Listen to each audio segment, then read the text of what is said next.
Hey, what is up guys, today we're doing a deck profile on Granblue Premium, specifically more on the Nightrose version. If you haven't already seen my friend Ian's video on CBC TV channel, his YouTube channel will be in the link in the description down below, or in the annotation somewhere above if I can figure it out. So Ian's deck profile is basically based off mine. I showed him this deck after me playtesting this deck over and over on CFA and Tabletop Simulator to test consistency, and overall I'd say I have a lot of games with this deck in CFA, IRL, and Tabletop Simulator, even if it's only against myself and pseudo playing.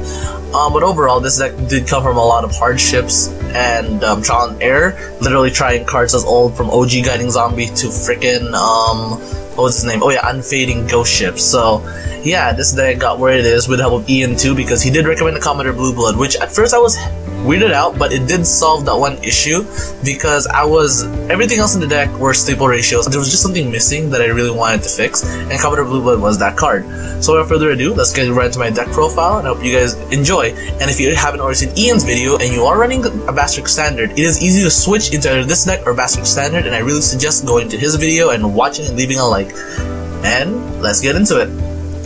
So first of all, we have our grade 3s. We're running 10 total. We're running Violence Spranger just because of his skill. His skill's super nice. It does beat Gize really hard, as well as it is a choice card. What I mean by choice card is that this is mainly a G-Guard card, because you soul blast a grade 3 and discard X amount of cards from your hand, and then your opponent cannot guard with Sentinels as well as the grades of the cards you discarded.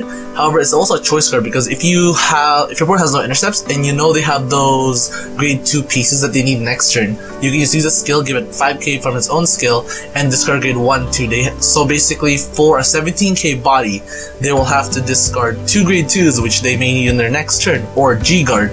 So it's a bit of a choice card, and in that mind game perspective.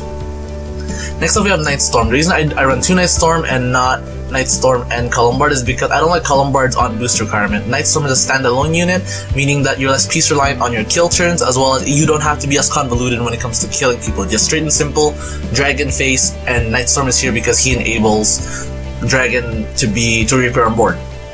You don't really ride him, and if you do have him in hand, I suggest putting him in the soul with Romario, or just guarding with him, because there's no longer grade restrictions when it comes to guarding. Just force the GSS to hit one of these. But really, you have 10 grade 3s. If you see him, you're probably going to see the other, and if you see him, you're probably going to see your one-up stride fodder. And next, we have the Bay of the deck, which is Nightrose. The reason why we still run 3 is because even though she is 50-50 on Vanguard with respect to Dragon, she's still useful because of her GB2, because it got fixed, it got so much better. That was her stride skill, which is... one moment here, because of her stride skill, which is kind of also an on-stride, call a unit, give it plus 2k. That 2k can make units like Nightstorm break that 13k magic number against Force Clan, so that's super good. And her GB2 provides resource management and advanced milling. We run her as a 3-up, not as a 4-up, because I kind of want to see Dragonroar for the protect gift sometimes, but at the same time, she's still relevant as a 3-up, because you will see her as a 3-up, and she's there to increase your procs on Roseate, because the Roseate procs does give units like Nightstorm, and your other units like Blue Blood, the extra 5k they need to hit magic numbers. That's why we run Nightrose, because she's still my favorite card in the entire Granblue clan, and she serves her purpose as being a utility, a toolbox, and overall, regardless of whether she's the Vanguard or not, she's still relevant in the game because of strides. We're running 4 Dragon because we want to maximize the protect gifts, as well as running protect markers as well. I am getting a lot of Nagisa protect markers. The reason I'm doing this in Tabletop Simulator is because my orders got shanked to high heavens and back, so they're delayed till next week, and I don't want to wait till then to release the video. I've had everything ready. You need to re-record one part, and I'm like, ugh, whatever, let's just re-record it on Tabletop Simulator so that everyone can see just overall the entire deck. Whereas a 4-up, because if you do ride it, you'll still have 3 you can use on your ultimate stride turn. So let's say you're on the Dragon Vanguard, you use 1 for ultimate stride, you should have 2 in drop at least, and you should have all 3 in drop, so you have 3 dragons and 2 storms on your Megiddo turn. We're maxing out the numbers, because even if he's on Vanguard, or even if you're forced to rewrite him multiple times, you will still have access to at least 1 or 2 in that case, which really you will only need in Megiddo turn. But for the most optimal beat stick value, we want 3 to 2 dragons and 2 Nightstorms in drop zone. Grade 2s, we have Ruin Shade. We run the 1-up Ruin Shade because if you see her, you see her. If you don't, you don't. It's not a big deal. But Ruin Shade is basically a 13k beat stick when you have turn more cards on drop. And early game, if you do see her on attack, give her plus 4k and mill 2 cards. If you don't see her, you don't see her. If you see her, good, you mill too. That's what she is. She's just there straight and simple because she's a 13k base, and she's there for a bit of an aggro aspect and a bit of aggro milling. King Serpent's here because he does lubricate Gauche. Okay, that is the worst term I could have used, lubricate. But he does lubricate Gauche in the sense that it does make it more efficient. If you're on Nightrose, you can call him present +1 in soul before you Gauche, so you can call more units. As well as if in some of the games you want to empty out your soul with Gauche right away so you can get X number of cards in drop to make your drop on X number of cards bigger, and you can call King Serpent with Gauche so that you can put one card back in soul so that you can still jig out with Nora in your following defensive turn. Yeah, that's why he's there. He's not really there for during battle plays. He's more there as to mitigate until you get Grenache or to get cards in soul, because you're gonna be pooping out your soul pretty fast in this deck, so you can get the drop zone count. We're in a double cannon here because the suited Denial Griffin with Nightrose is still very much alive and active, as well as he's still a really good grade 2 for unplace, hollow, counterblast one, retire one, or choose up to one to retire and draw one. But even if you don't retire one, you still get the draw. I run Night Mist as a 2-of because I want to see him more than just a 1-of, because as a 2-of you do see him more, as well as he's just a hard plus in both standard and premium. So that when you mill cards with Romario or your Soulbox cards with Cutlass, you can reuse those cards if the cards like Rough Seas or the cards like Cutlass or Romario just for the boost. Basically, he's an early game board caller and it's super nice. And shout out to Ian for this idea, because he did let me iron out the last kinks I needed for this Nightrose Granblue deck. We are running the 3 10k bases because after so much playtesting, the 10k bases are what's really needed. It does counter up-and-coming Axel Rush clans such as the Ripple Rush, as Ian mentioned. It does counter Protect clans that are really relevant, like OTT Gizi, because all the units are below 10k base. And it does help mitigate some forced clan numbers, because no matter what happens in Premium, when it comes to a forced clan, they will not always run 10k bases, because they have those few units that are 9k bases from the G era that are too good to be replaced by their 10k base counterpart in the V era or by just a 10k V era card. Like if you're playing a pure blaster deck, Future Knight Liu, just as an example. If you are running pure blasters, you kind of don't want to sacrifice him yourself because he is still a relevant beatstick. His base is just bigger and skills are really good. We're in the 3-of for the defensive plays, and the 1-of Blue Blood just for the annoying on hit and just the bait guard. Because really, if your opponent doesn't guard this, okay, if your opponent guards this, you either blow a trigger, a 15k shield or 10k shield, a 10k shield grade 1, a new V grade 1, or 2 5k shields, which is a plus for you because you just burned at least one card from their hand. Or if they let it hit, you basically +1 in hand if you call this from drop, not from hand, and you just hard +2 in drop because he goes to drop and you discard 1 drop. So you basically fix your hand as well as hard plus in drop. We are running the 1 Stride Fodder because you do want to see the Stride Fodder sometimes just for striding reasons. I don't actively search for Nightrose because I usually get her in hand, but the odd times I do search for Nightrose, it's really not because I want her on Vanguard, it's because I want to filter her, get her in drop so that I can get the Rosea procs. We are running the 1 Hanli just for the rush clans because I want to detriment them as much as I can without having to do a lot of convoluted things. And Hanli is there because the relevant poke clans really go over 5 attacks, so she's just there just to kind of detriment that and force counterblasts out. Next we have for Romario. Oh, I love Romario in both standard and premium. Basically, Romario is an on-ride. Once you ride on top of this card, counterblast 1, soul trigger from your hand, mill 3, pick a card from the drop zone, so not just from the 3 you milled. If you have more than 3 cards that you milled, you can pick from any of those cards and put into your hand. So Romario is here because he's the ideal on-ride. If you don't ride him, he's still a great 12k booster. The 12k boost helps units like Nightstorm hit that magic 23k number. Ooh, super good. We're running triple head start because this is an aggressive filter build deck, meaning that, let's say for example you are on Nightrose, end of turn, everything retires, to counter charge, you do whatever. I will GB2 to mill 3 cards and revive head start zombies so that I can mill 1 more card. Basically I milled 4, technically mill 3, filter 1. So I got 4 plus cards and drop zone at the end of turn. And head start zombies basically a free scry. What I'm talking about is basically every point of the game except maybe your first stride if you want to go for draw plays or aggressive plays, you should always call 1 to 2 head start zombies every single stride turn, just because he lets you check the state of your deck, lets you check what's left in your deck trigger wise, and just shield value wise. He lets you check the deck and lets you check what you need to do in your turn or what you can do. As Ian said, he's there just basically to help you as the pilot get a better grasp of your deck, because getting to look at your deck multiple times in a game is super good, because then you always have a consistent idea of what your deck is. So having an idea of what your deck looks like while having an idea of roughly what your opponent's deck state is like is super good, and you have the advantage information wise. In a card game, information can sometimes be the difference between a win and a loss. Next we are running 3 cutlasses, 2 old, 1 new. The reason why I do run cutlass is because I wondered how I can make this deck optimal if I don't ride Romario, right? And basically OG cutlass does Romario's job. Now hear me out here, like what does Romario really do if you think about it, right? On ride, for a kind of muscle, when you soul charge 1 and you mill 3 and you have 1 hand, basically it's a mill 2. What Cutlass does instead is that on place from rearguard, you Soul Blast 2 and draw 1. Basically, you replace the card itself from hand while plussing 2 and drop. The only difference is that with Romario, you Counter Blast 1 and Soul Charge 1 from hand. With Cutlass, you have to call it on rearguard, Soul Blast 2 and draw 1. There's really not much of a difference. You're basically running 6 Romarios, with 2 of them just having a different condition for the plus 2 and drop. That's why I run him as a 2, because I'm like, I want to see a Romario-ish kind of card. I'm like, what cards can I go through? I went through every single card, literally up until Cutlass was the last option. I'm like, oh my god, this works so well. And we are running the 1 VR Cutlass for the optional counter charge, because this deck, again, as Ian said, can run definitely on just 1 damage, solely on just 1 damage. Every opponent decides to damage deny, you can Obadiah, fetch a Cutlass, both Cutlasses, and another card, and you can just counter charge and go on your turn from there.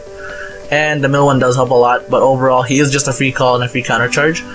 And there's really no reason why I run him, because I don't want to see 3 of him, because I think that's a bit too much, and I do want that optional counter charge at some points of the game, because at some points of the game you have only 1 open counter blast, you stride, use Rosette, you have full board, but you want to use a Night Mist, but you don't have an open counter blast, boom, Cutlass is there. Easy, free call on board, 1 counter blast open for Night Mist, and you can go on with your aggressive turn. Next we're going to go on to our triggers. So we are running, as per Ian's deck, we are running 4 heals, 7 crit, 4 draw, 1 stand. We're running the 3 Dewey heal because, again, this is still a milling deck in both Basket and Nightrose, and I feel like if I am gonna mill Dewey, I want to at least be able to use Dewey at least twice in a game. That's why there's 3 Dewey. As well, if you mill the V trigger, it's not that bad because you can still use a 20k shield value for Nora, 20k shield value for Nora plus 10k shield for Romario, 56k shield. Super nice, makes a total shield of 56k, 57k depending on which Vanguard you're on.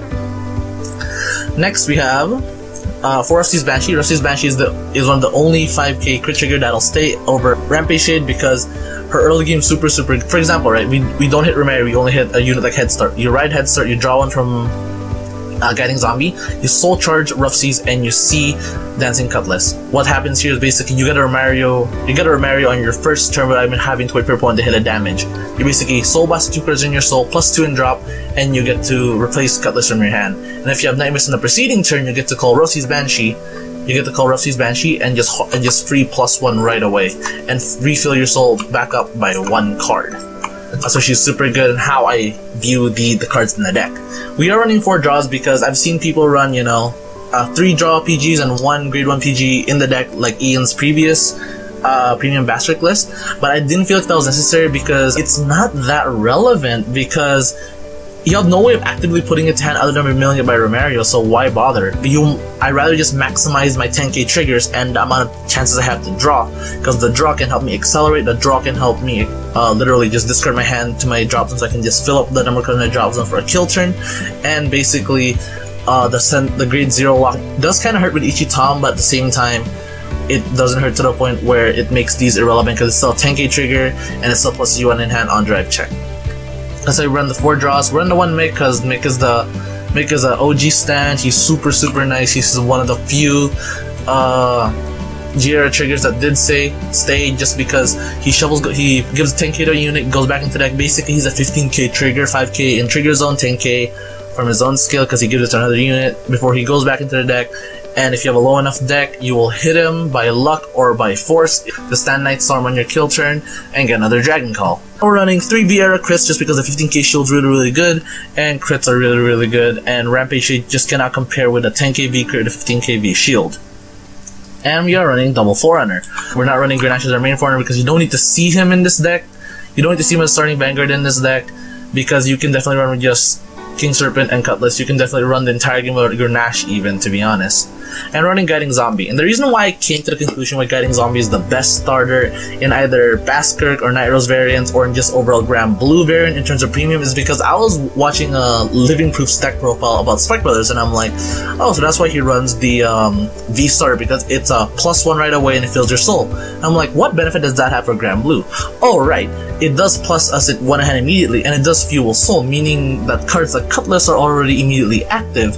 It doesn't minus us 1 because it pluses us 1 in hand, because if you have Grenache, you're starting Vanguard and you choose not to call him, you just kind of lose a booster and not get anything out of it. Whereas with Guiding Zombie, you get +1 soul, +1 hand, and your Cutlass is live the moment you draw into it in your grade 1 turn, assuming you don't ride it.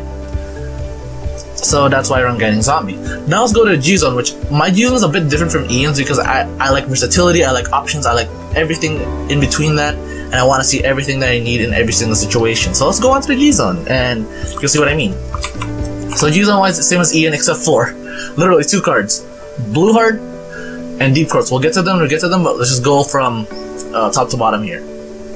We are running for Rosea because the crit on Rosea is insanely good. If you don't know what she does, translation will be up here, but I'm just going to go through it really briskly. Basically, counterbalance 1 G, flip a copy of yourself. For every single face up card in your G zone, you get to call that many rear guards from your drop zone +1. So if you have 1 face up, you call 2, and those units are force hauled. The force hauling is good because for units like Nightrose, it can make units like Night Mist a viable target for her GB to revive. And that once you call 3 or more units, she gains a crit. So the inherent crit on Vanguard is really, really good. Basically, it's a Baskirk grade 4. That's what it is. It is kind of unfortunate. There are some stride turns where you have to go into her first, and you don't get the crit, so you lose out on the 1 turn crit. But then again, you can end second turn in this aggressive deck, so it doesn't really matter in most cases. But that's why Blue are too, and I'll get to that later. So that's why she's there, and her auto is very useful in this deck. For every single Nightrose unit you have in your drop zone, you give a unit +5k. So let's say you have all 3 Nightroses, or at least 2 in drop. So for this example, let's say we only have 2 in drop, you get to give them +5k. So on a Rosea turn, you have a Nightstorm, Romario, and a Dragon Field. That's about it. And maybe a Grenache you call it from hand or by another skill. But for now, we're just going to go on these 3 units. This column, if you have 10 cards in drop, it's 23k. Assuming you have 10 cards in drop right away, 23k. This Dragon, assuming you have 10 cards in drop, is 32k. The proc from Rosea, you give it to Nightstorm and you give it to Romario. This column's a 33k column, and this unit's still a 32k column. Literally same numbers, and you have a Vanguard with a crit swinging in. Ooh, magic numbers, and that's why the Rosea proc is super valuable, and that's why I kinda get a bit triggered when people say, oh, it's not a valuable skill. It kinda is in the long run, especially since you're running Nightrose in either variant now, because it does let units hit magic numbers. Nightstorm, 16k, goes over 12k and 13k Vanguards. Ruin Shade and Blue Blood, 13k attackers, goes to 18k, so it demands a 10k shield from regardless of what base clan you are. Sorry, regardless of what base Vanguard you're, whether it be 11k, 12k, 13k, it demands a 10k shield unless you want to let it hit. So that's why the Rosea proc's really, really good. Next you have the 2 Gauche. Gauche is here because you do generate a lot of soul really quickly, and he's there to kind of expel that soul and rescue soul. Cutlass is there for that reason too, but Gauche is there because the moment you strike Gauche, whether it be first or second, you expel all the cards from your soul. Basically, you just plus at least 3 cards in your drop zone, excluding the cards you're gonna call. So it basically hard pluses the amount of cards you have in drop. It can be a draw engine if you have Rough Seas, a retire engine if you just call Cannoneer, or a filter engine if you just spam Head Starts right away, just to increase your trigger level. He is there for that. He can also be an aggressive and kill card, because like for example, let's say you strike through Rosea and you just triple double G guard or whatever. Let's say you just double G guarded with 2 regular G guards. Okay, you have 4 cards face up. All the units you call from Gauche is gonna gain 5k, so you can just go straight aggressive by just going, oh, I'm gonna filter 1 this turn. I'm gonna call Night Mist. Oh look, 12k, 16k base plus a dragon that's gonna get plus another plus 5k. It's a very, very, very aggressive turn right out the gate just for your second stride. And again, his main value is that he rescues soul, draw, retire, just enables so many plays and fixes your board. Obadiah is there in the off chance you don't have an optimal drop zone in the sense that, oh, you literally did not see Head Start, you literally did not see Romario early game, you literally did not see Cutlass, you're not seeing Grenache, you're just not seeing anything. The game just decides to brick on you. You just go on this turn, just go on to Obadiah this turn, filter your deck, and hopefully trigger sack your way out of the predicament. Yeah, that's why he's there. He's still an okay, language here. He's still an oh damn button, but even then, he can still be an aggressive card too, because let's say you have Night Mist in hand, you can just Obadiah, mill 3 cards, call Night Mist, activate Night Mist skill, you can call a Romario behind him, oh it's a 21k column, you can use Cutlass to call a board, oh look, you can use Cutlass. You can use Cutlass' skill to countercharge 1 mill to refund Night Mist skill, and you can call a Storm from hand, because you actually do get Storm in hand pretty often from your drive checks, and boom, you just set up an offense from your hand while milling 3 and drop for virtually 1 counterblast. Or 2 if you have, like, again, Night Storm in hand. You're only gonna use 2 counterblasts that turn, so overall, still pretty good. Megiddo, your literal kill turn now, because if you do get to GB8, that means it's your 3rd stride or 4th stride. How are they not dead by then? But even then, Megiddo right now got so much easier to hit because you're actively filtering every turn for non-grade 3s, so you're eventually gonna hit you have a higher chance of hitting your grade 3s or Persona grade 3s to ditch your ultimate stride, as well as the reason why we done double storm is for Megiddo, because let's say you only have 1 dragon and drop. Double storm allows you to just cycle spam that 1 dragon, while you have other units like Blue Blood and Rune Shade being 18k bodies. They'll still hit relevant numbers, but you want to be able to spam call that 1 dragon if you need to, with the least amount of board commitment and board setup, so that you can optimize your aggressive play, aggressive kill turn. That'll never happen. Usually, you'll usually always have at least 3 copies in drop, or minimum 2. If you only have 1, damn, the deck just bricked on you that game, man.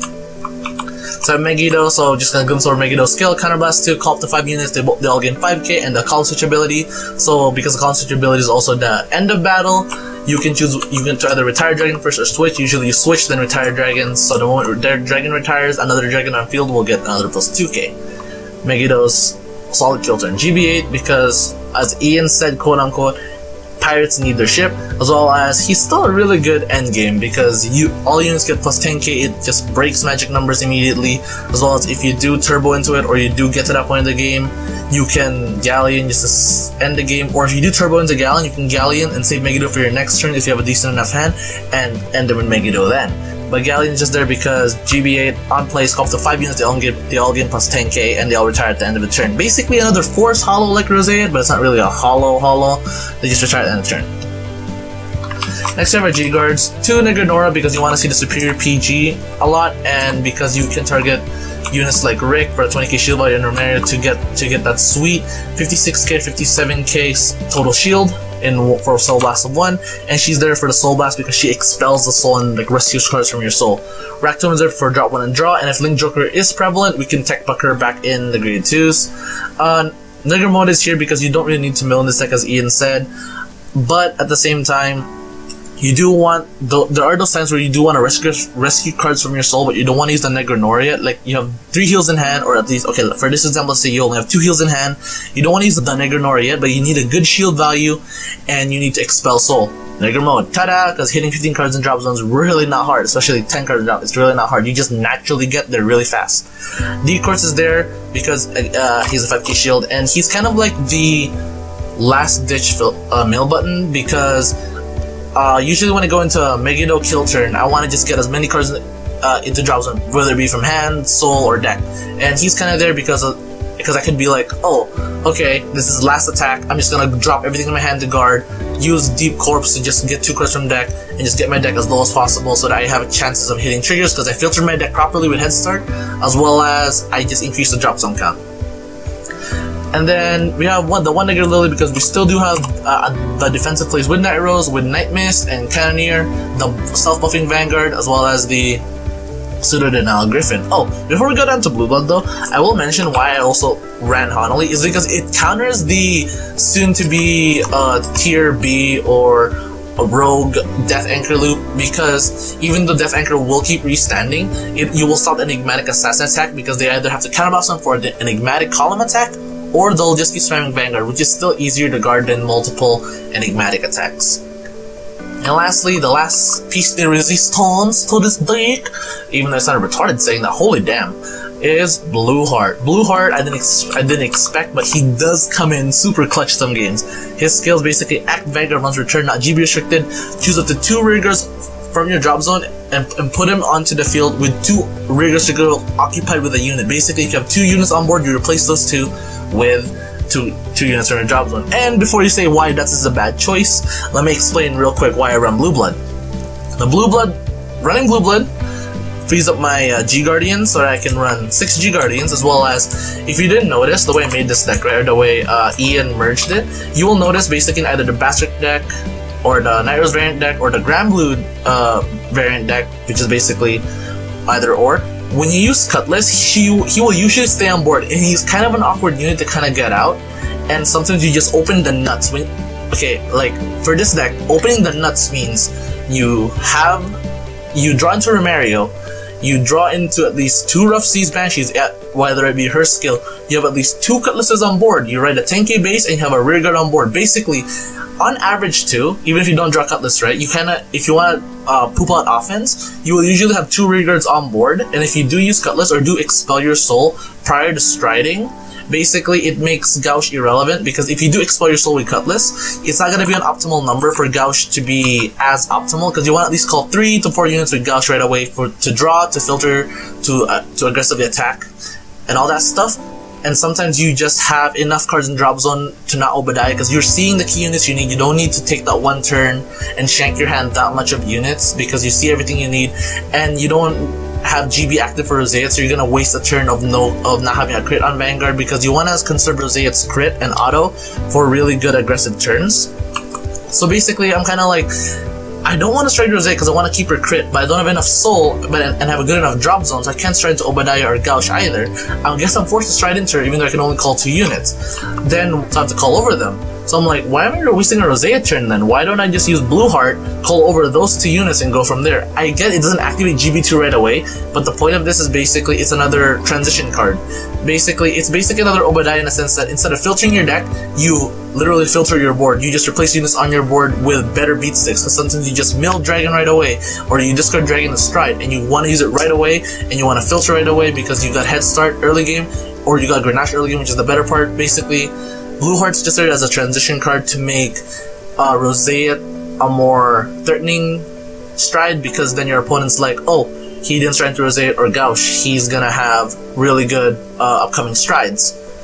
And so that's why Blue Heart's there. And trust me when I say this, Blue Heart does have his good moments.